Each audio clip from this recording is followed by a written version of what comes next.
السلام علیکم ورحمۃ اللہ وبرکاتہ۔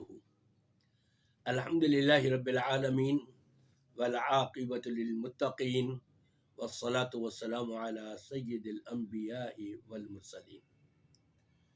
سامعین کرام، آپ سب بخوبی جانتے ہیں کہ انڈیا نے حملہ کرنے میں پہل کری۔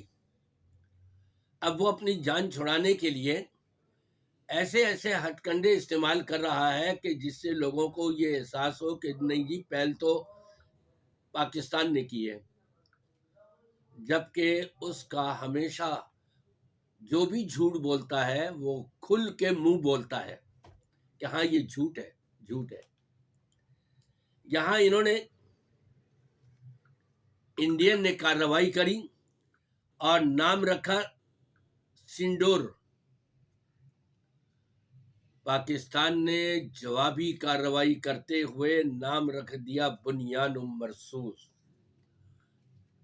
یہ ہے قرآن، یہ ہے اللہ رسول کی تعلیمات کہ ایمان والے سیسا پلائی ہوئی مضبوط دیوار کی طرح سے ڈٹ جاتے ہیں، پیچھے نہیں ہٹتے۔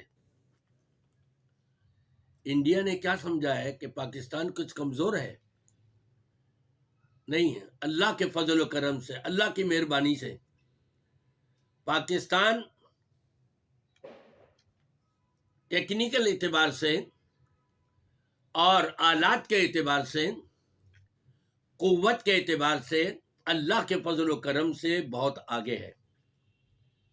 اس کے باوجود ہماری فوج کا بھی اور ہماری عوام کا بھی اور ہماری حکومت کا بھی یہ نظریہ ہے، یہ عقیدہ ہے کہ اللہ کی مدد اور نصرت ملے گی تو ہم کامیاب ہوں گے، ورنہ نہیں۔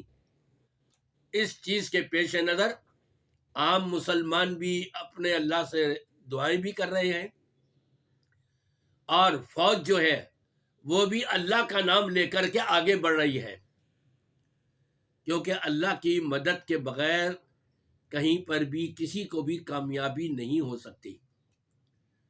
تو ہمارے فوجی نوجوان یہ عقیدہ اور یہ نظریہ رکھتے ہیں کہ رب تبارک و تعالیٰ کی مدد اور نصرت سے ہم انشاءاللہ آگے بڑھتے رہیں گے۔ اور آگے بڑھنا بتا دیا انہوں نے کہ کس طرح سے بڑھا جاتا ہے۔ انڈیا کو اس کے جو ڈرون حملے تھے، اس کے جواب میں پاکستان نے ان کو آگاہ کر دیا، ہم سوئے ہوئے نہیں ہیں، ہم جاگے ہوئے ہیں۔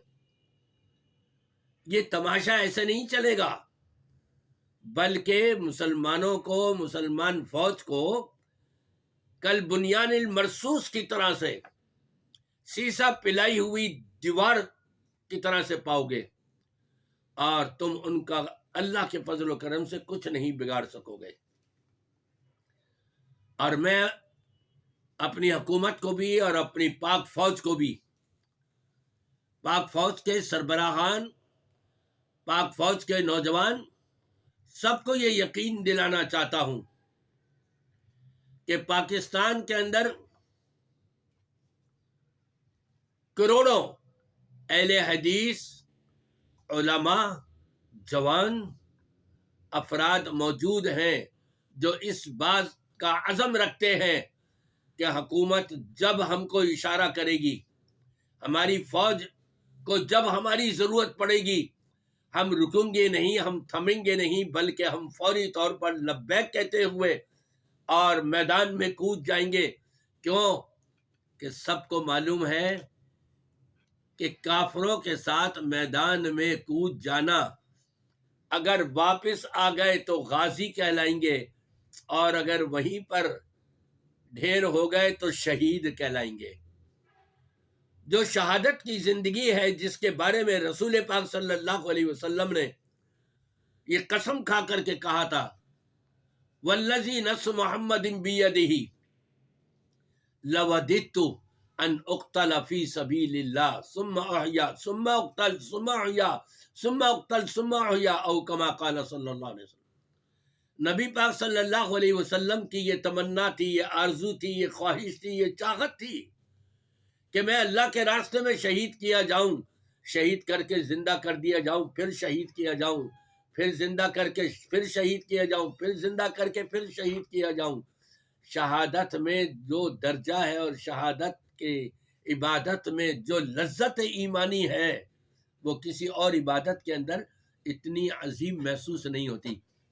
اس لیے انشاءاللہ تعالی پاکستان کے تمام دینی اداروں کے طلباء سب مستعد ہیں، ہمیں بس پاک فوج کا حکم ہونا چاہیے، حکومت کا آرڈر ہونا چاہیے، راستے ہمارے لیے ہموار ہونے چاہیے۔